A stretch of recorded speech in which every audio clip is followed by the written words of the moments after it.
बात रूस यूक्रेन जंग की। यूक्रेन पर रूस के ताबड़तोड़ अटैक हो रहे हैं। बावजूद इसके ज़ेलेंस्की के हौसले पस्त नहीं हुए, उल्टा यूक्रेन रूस में लगातार जबरदस्त प्रहार कर रहा है और घुसकर विध्वंसक प्रहार भी हो रहा है। जंग में मुश्किल हालात के बीच ज़ेलेंस्की ने अपनी एक सीक्रेट आर्मी को भी मैदान में उतार दिया है। जबरदस्त ताकतवर ये आर्मी पुतिन की सेना के लिए कैसे दिक्कत पैदा करने वाली है, साथ ही यूक्रेन की हार की तारीख की भविष्यवाणी भी सामने आ गई है, उसकी भी पूरी जानकारी आपको देंगे। उधर पुतिन के करीबी ने पोलैंड को बड़ी धमकी दी है और कहा है कि पोलैंड का दुनिया से नामो निशान मिट जाएगा। कौन है वो पुतिन का करीबी, आपको यह भी बताएंगे, लेकिन सबसे पहले शुरुआत कर रहे हैं इस वक्त की बड़ी खबर से। रूस पर यूक्रेन का जबरदस्त प्रहार हुआ है।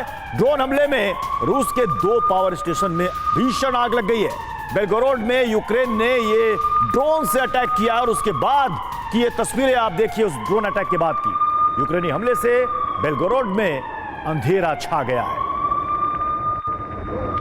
2 पावर स्टेशन को निशाना बनाया गया है ड्रोन अटैक के जरिए और दोनों पावर स्टेशन में भीषण आग लग गई।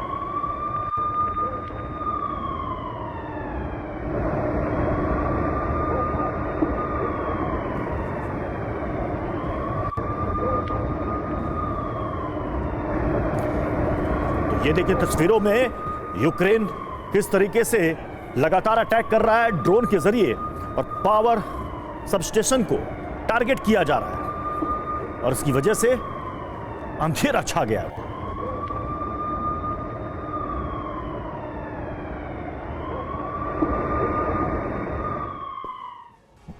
तो यूक्रेन ने 2 पावर स्टेशन पर ड्रोन से हमला किया, जिसकी तस्वीरें हमने आपको दिखाई। ड्रोन अटैक के बाद बेलगोरोड में पूरा अंधेरा छा गया। बेलगोरोड के आसमान में 2 यूएवी भी दिखाई दिए हैं। यूएवी दिखने के बाद रशियन एजेंसियां अलर्ट मोड पर आ गई हैं। बेलगोरोड पर अटैक क्यों हुआ, यह भी बड़ा सवाल है। बॉर्डर पर होने की वजह से यूक्रेन के निशाने पर है यह इलाका। यूक्रेन ड्रोन और हाइमार्स से इसे निशाना बनाता है। यूक्रेनी हथियारों की रेंज में होने की वजह से भी यहां पर अटैक होते हैं। तो बेलगोरोड के साथ साथ क्रीमिया वॉर का नया केंद्र बन चुका है। रूस यूक्रेन की जंग का नया केंद्र है क्रीमिया। एक तरफ यूक्रेन 2014 में अलग हुए अपने हिस्से को वापस हासिल करने के लिए आगे बढ़ रहा है, तो दूसरी तरफ रूस नाटो की स्ट्रेटेजी का अनुमान लगाकर क्रीमिया में ही बारूद जुटा रहा है। लेकिन सोचिए कि नाटो का यह प्लान अगर फेल हुआ तो क्या होगा।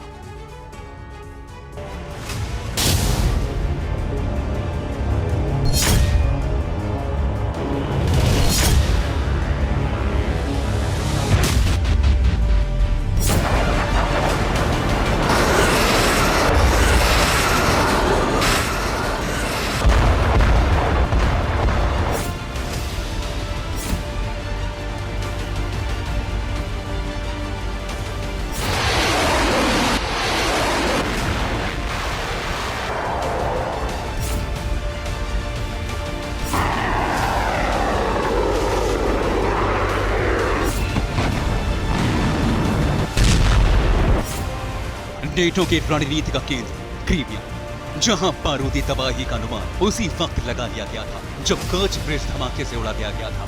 इसके बाद दक्षिणी सीमा से लगे ब्लैक सी में पुतिन के डिस्ट्रॉयर्स को निशाना बनाकर नेटो ने जंग की दिशा तय कर दी और फिर सेवास्तोपोल के अंदर धमाकों की सीरीज ने इस क्षेत्र का बारूदी भविष्य तय कर दिया। यही वजह है कि नेटो की रणनीति समझते ही क्रेमलिन से क्रीमिया की सुरक्षा का ब्लूप्रिंट रिलीज कर दिया गया।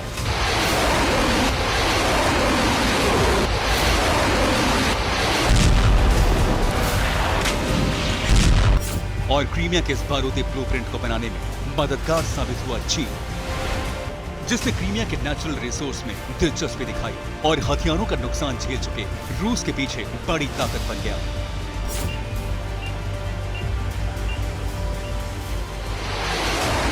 चीन से सीधे शिपमेंट क्रीमिया पहुंचे और सुरक्षा का घेरा बनाने के लिए जमीनी एक्शन शुरू हुआ। सैटेलाइट के जरिए हासिल हुई तस्वीर क्रीमिया के उत्तरी किलेबंदी का सबूत है, जिसमें ड्रैगन टीथ मेथड से बनी खाई दिखाई गई है, ताकि नेटो के प्लान के तहत यूक्रेन के किसी भी बारूदी कदम को रोका जा सके, जिसकी संभावना गर्मियों में बढ़ चुकी है। और यही वजह है कि नेटो की रणनीति क्रीमिया को सेंटर मानकर की गई है।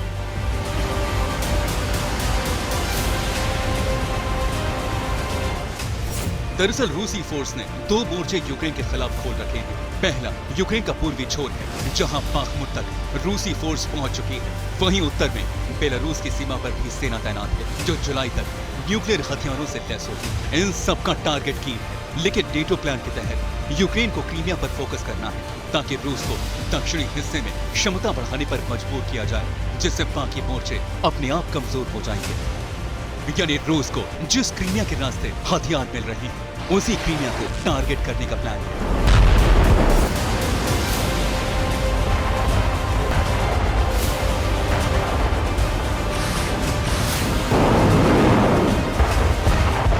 और इसके लिए नेटो देशों ने यूक्रेन को हथियारों की डिलीवरी शुरू कर दी है, जिनमें पारंपरिक हथियारों के अलावा एडवांस हथियार भी शामिल हैं।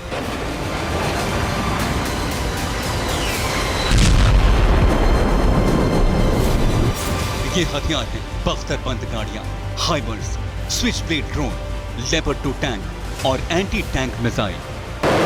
अब जाहिर है रूस और चीन के हथियारों के संयुक्त प्रहार के आगे इन हथियारों के दम पर यूक्रेनी फोर्स का टिक पाना नामुमकिन है।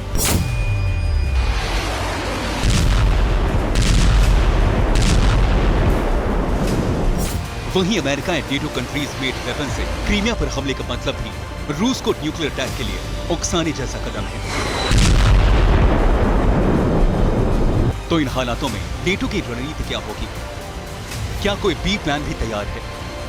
हालांकि इस संबंध में सिर्फ कयास लगाए जा सकते हैं, और कयास के मुताबिक ही एक स्थिति यहां ऐसी बन रही है जो पुतिन के लिए संकट का कारण बन सकती है। यह स्थिति है तातार विद्रोह। क्रीमिया के अल्पसंख्यक तातार समुदाय ने स्वायत्तता की मांग उठाकर पुतिन के लिए नया संकट खड़ा कर दिया है।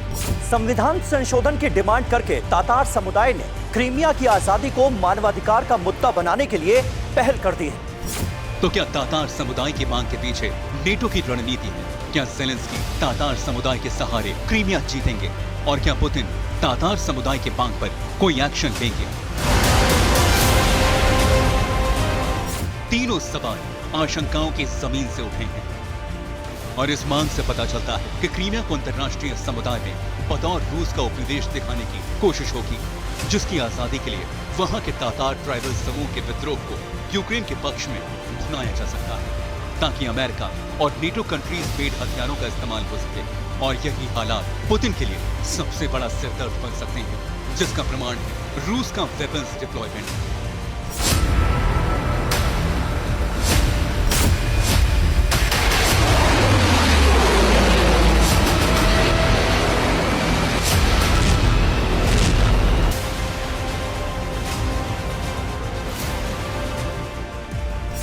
तातार मजलिस के अध्यक्ष रेफत चुबारूफ के मुताबिक रूस क्रीमिया में न्यूक्लियर हथियार तैनात करने की तैयारी में है, और अगर वो क्रीमिया में परमाणु हथियार रखते हैं तो ये न्यूक्लियर वॉर की तरफ बढ़ाया गया एक नया कदम होगा। इस बयान से भी इशारा मिलता है कि क्रीमिया को लेकर नेटो का प्लान बी तातार समुदाय का विद्रोह है, ताकि पुतिन क्रीमिया की भली ही किलेबंदी कर दे, लेकिन अंदर उबल रहे ज्वालामुखी के फटने से स्थिति ठीक वैसी हो जाएगी जैसी नेटो चाहता है। लेकिन सवाल ये है, क्या पुतिन क्रीमिया में भी न्यूक्लियर वेपन्स की तैनाती करने वाले हैं? इस सवाल का जवाब क्रेमलिन दे सकता है, लेकिन मुमकिन है कि ऐसा हो रहा हो, क्योंकि बेलारूस में न्यूक्लियर तैनाती को भारी झंडी मिल गई है। बेलारूस में तैनात हथियारों के टारगेट पर बाल्टिक देश होंगे, लेकिन क्रीमिया में तैनात हथियारों के टारगेट पर नेटो का हेडक्वार्टर होगा। इसके अलावा ब्लैक सी में तैनात अमेरिका भी टारगेट पर होगा। हालांकि ये रणनीति है, पुख्ता प्लान का खुलासा नहीं, लेकिन रूस के क्रीमिया में शुरू हुए एक्शन से पता चलता है कि अनुमानित रणनीति बिल्कुल सही है।